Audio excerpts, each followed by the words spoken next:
Guys, good morning. Welcome and welcome back to my YouTube channel Mr and Mrs Pawaskar.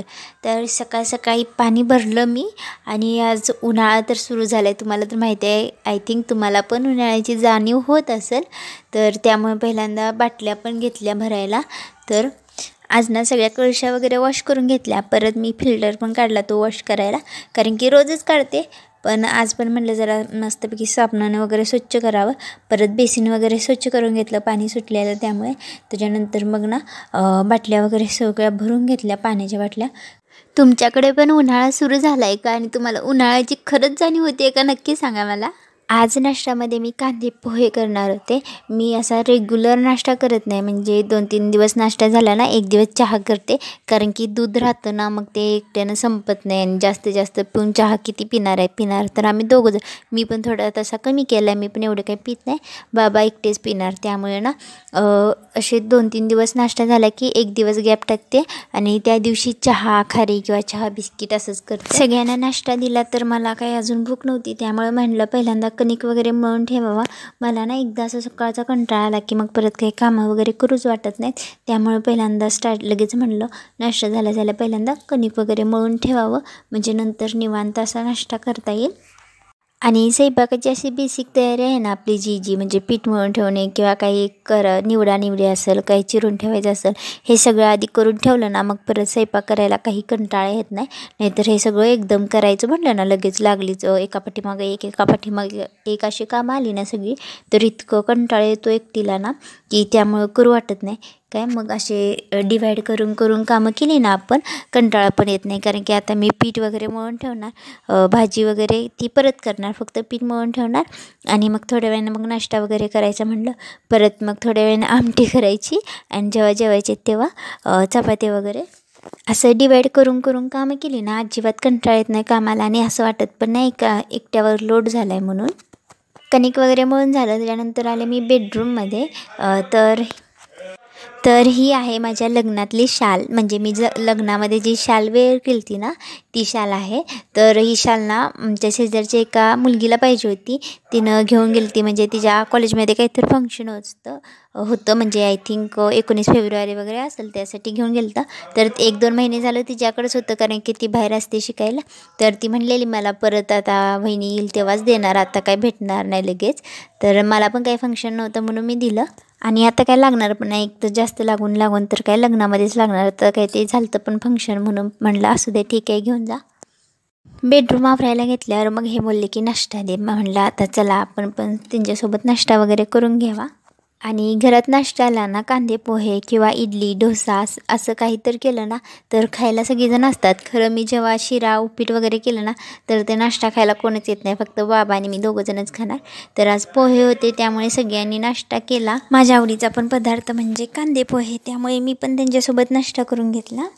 आणि कांदे पोहेमध्ये ना main म्हणजे सगळ्यात महत्त्वाचा लागतो तो म्हणजे लिंबू आणि फरसाणा, हे दोन्ही कांदे पोहेमध्ये लागतंच आम्हाला कंपल्सरी. त्याशिवाय मला कांदे पोहे अशा खाल्ल्यासारखंच वाटत नाही लिंबू नसला तर. आणि लिंबूने जी कांदे पोहेला टेस्ट येते ना, ती हा ती येऊ शकत नाही विदाऊट लिंबूची. मस्तपैकी पोहेवर असा लिंबू पिळला आणि परत त्याच्यानंतर त्याच्यावर मस्तपैकी असा फरसाणा घालून घेतला. आणि मी माझी प्लेट तयार केली पोहेसाठी, तेवढ्यात दूधवाल्या काकी आल्या. मग काही घास नाही खाल्ला तर लगेच उठले आणि पहिल्यांदा दूध घेतलं. मग त्याच्यानंतर परत रिटर्न मी आले पोहे वगैरे खायला. तर दोघांनी मिळून गप्पा मारत पोहे खाल्ले. आणि मला ना एकटीला पोहे खाऊ वाटत नाही किंवा एकटीला जेवण जात नाही मला, कारण की मला घरी पण सवय होती किंवा परत कॉलेजमध्ये पण सवय होती, कारण की ग्रुप करून सगळ्यांनी नाश्ता करायचा किंवा ग्रुप करून सगळ्यांनी जेवण वगैरे करायचं. एकटी खायचं म्हणलं की इतकं बोर होतं ना, त्यामुळं कोणतर लागतंच मला नाश्ता किंवा जेवण करण्यासाठी. नाहीतर एकटीला म्हणलं तर मला एक चपाती पण धड नीट जाणार नाही, असे माझी हे होतं. तर पोटभरून नाश्ता वगैरे झाला. तर आज जेवणामध्ये ना मी गवारी करणार होती, म्हणजे असं लतपतं गवारी, पण ती मला ना सोलून वगैरे घ्यायची होती, कारण की मी सोलून वगैरे ठेवली नव्हती. मग काय आता एकटीच आहे, नाईलाज आहे, त्यामुळं बसले गवारी सोलायला. आणि मी शक्यतो अशी सोलासोली असेल किंवा कोणती पण निवडी असेल ना, तर अशी एकटी शांत बसत नाही निवडत, कारण की माझा फोन कॉल चालूच असतो, कुणाला तर मम्मीला नाही तर दीदीला. मग ते बोलत बोलत निवडी केली ना, कधी निवडून झालं ते समजत नाही. नाहीतर असं एकटीनं बसलं ना, 1 तास निघून गेला तरी कळत नाही. म्हणजे इतकं बोर होतं, असं वाटतं की 10 मिनटं झालं तरी असं वाटतं की 1 तास झाला.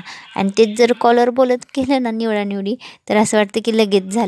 त्यामुळे मी शक्यतो जास्त करून ना कॉलवर वगैरे बोलतच निवडी करते, काही पण असू दे.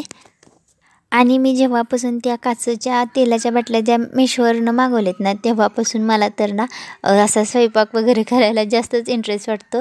कारण की त्या बाटल्या हातात घेतले की इतकं भारी वाटतं ना, की असं वेगळंच फिलिंग होतं. त्यामुळे भारी वाटतं स्वयंपाक करायला, पण असं बोर होत नाही म्हणजे स्वयंपाक करायला. आणि आता त्या काचेच्या बाटलीची इतकी सवय झाली ना, किती पण गडबडीत असो, किती पण घाईमध्ये असो ना, ती ठेवताना माझ्याकडून अशी सावकाशच ठेवली जाते. अशी कुठं आपटाआपटी होतच नाही ती, कारण की ती काचेची आहे, त्यामुळे ती सवयच लागून गेली आता. आणि आज मी गवारी अशी लतपती करणार होती, कांदा वगैरे घालून, त्याच्यात शेंगदाणं कूट वगैरे घालून थोडासा असा रस्सा करणार होते. म्हणजे असं जास्त सुकं असलं की कसं खायला असं घसा कोरडा कोरडा वाटतो ना, तेच जर एखादं आमटी वगैरे असेल, थोडीशी रस्सा असेल ना त्याच्यामध्ये, ते खायला पण चांगलं लागतं. आणि आज एकच आमटी करणार होती, त्यामुळे गवारी म्हणलं तीच लतपती करावी. परत आम्रखंड वगैरे होतंच, म्हणून म्हणलं की एकच करावं, परत गोड काहीतरी लावावं ताटामध्ये खायला. तर मला ना आमच्या आजीच्या हातची जी गवारी, आजीने एकदा गवारी केली ती. आधी मला लहानपणी गवारी अजिबात आवडत नव्हती, ती खायची म्हणली की जीवावर यायचं. पण एकदम आजीनं आमची गवारी केली ती इतकी सुंदर ना, तेव्हापासून मला ती गवारी खायची सवय लागली. मग मी तिच्यासारखी सेम रेसिपी करते. लसूण पण घालतात, पण ना ती आजी आमची कांदा घालते, त्यामुळे मी तिची सेम रेसिपी ना कॉपी करते. त्यामुळे इतकं भारी होतं ना गवारीची, म्हणजे अशी लतपत म्हणा किंवा एखादी गवारीची आमटी इतकी सुंदर होती, खायला पण छान लागतं. त्यामध्ये ना जास्त करून भातासोबत खायला भारी वाटतं त्याचा रस्सा. तर तुम्हाला आवडती का गवारीची असं लतपत म्हणा किंवा आमटी, आणि तुम्ही काय म्हणता, लतपतच म्हणता का? आणि तुमची रेसिपी कशी आहे गवारीची नक्की सांगा, आणि आवडते का नाही ते पण सांगा मला. आणि आमच्या किचनमध्ये असं काय म्हणजे दुपारी असा काय अंधार पडत नाही, पण तो मी असा पाठीमागं ठेवला आहे ना थोडासा कॅमेरा, त्यामुळे तुम्हाला अंधार वगैरे दिसत असेल. तर मी गवारी भाजूनच करते, पण ह्यावेळी अशी आधी भाजून घेतली नाही, त्यामुळे म्हटलं डायरेक्ट तेलामध्येच भाजून घ्यावी, म्हणजे परत ती उतरवायला पण लागणार नाही, आणि परत ती म्हणजे आपली कढई पण त्याला पण डाग पडणार नाही. त्यामुळे अशी कढईमध्ये डायरेक्टच भाजून घेतली मी तेलामध्ये, आणि डायरेक्टच फोडणी टाकली. म्हटलं परत उतरवायचा त्रासच नाही. आणि आपली गवारी पण माझी फायनल तयार करून झाली, आणि ह्याच्यामध्ये मी थोडीशी धना पावडर वापरली. म्हटलं परत कोथिंबीर होती, पण म्हटलं तरी पण थोडीशी धना पावडर टाकावी, म्हणजे चवीला पण छान लागतं. आमटी वगैरे करायला ठेवली, आणि लगेचच सायमल्टेनियसली ना किचन कट्टा पण स्वच्छ करून घेतला, कारण की ते तसंच ठेवलं की परत आणि डाग वगैरे पडतात, नाहीतर मुंग्या वगैरे लागतात. मला अजून चपात्या करायच्या होत्या, पण हे फक्त वरवरची क्लिनिंग करून घेतली.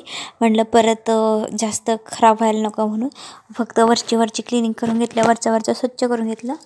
तर हा आहे आपला किचनचा फायनल लुक. म्हणजे सगळं किचन वगैरे स्वच्छ केलं तर किचन असं दिसते. अजून चपात्या करायच्या होत्या, त्यामुळं कणिक होतंच गॅसवरती.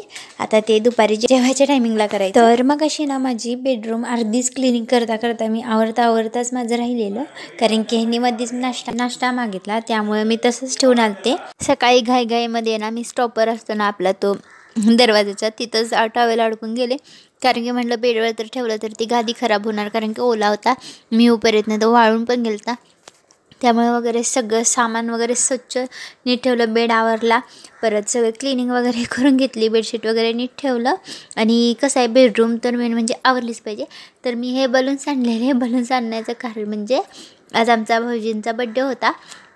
आता सेलिब्रेट तर करायचं नव्हतं, पण बलून्स वगैरे आणलेले, म्हणलं असं बघू, जर योगायोगाने जर झालं तर करायचं म्हणलं बड्डे वगैरे, त्यासाठी बलून्स आणलेले. आणि मेन म्हणजे ना आपली जेवढी बेडरूम क्लीन असेल ना, तेवढं माझं मन ना फ्रेश राहतं. नाहीतर जर असं बेडरूमच जर खराब असेल ना, आणि ती जोपर्यंत स्वच्छ होत नाही तोपर्यंत मला ह्या बेडरूममध्ये येऊ वाटत नाही. त्यामुळे पहिल्यांदा ते सगळं स्वच्छ केलं, त्याच्यानंतर मला झाडांना पाणी द्यायचं होतं मेन म्हणजे. त्यामुळे हे पहिला बेडरूम झाल्या ना क्लीन झाल्या पहिल्यांदा झाडांकडे गेले, कारण की काल पण त्यांना द्यायचं माझ्या लक्षात राहिलं नव्हतं. मी परत उशिरा लेट पाणी दिलं त्यांना, म्हणून म्हणलं पहिल्यांदा पाणी द्यावा. आणि झाडांची कशी ना एकदम लहान बाळांसारखी त्यांची काळजी करावी लागते. जेवढी आपण झाडांची काळजी घेऊ ना तेवढे लवकर ते ग्रो होतात आणि मेन म्हणजे ना आणि लवकर खराब पण होत नाही. त्यामुळे त्यांची काळजी घ्यावीच लागते, त्यात काय वादच नाही. तर चलो आजचा ब्लॉग आपण इथंच एंड करूया. व्हिडिओ कसा वाटला नक्की सांगा. लाईक करा, शेअर करा, सबस्क्राईब करा. बाय.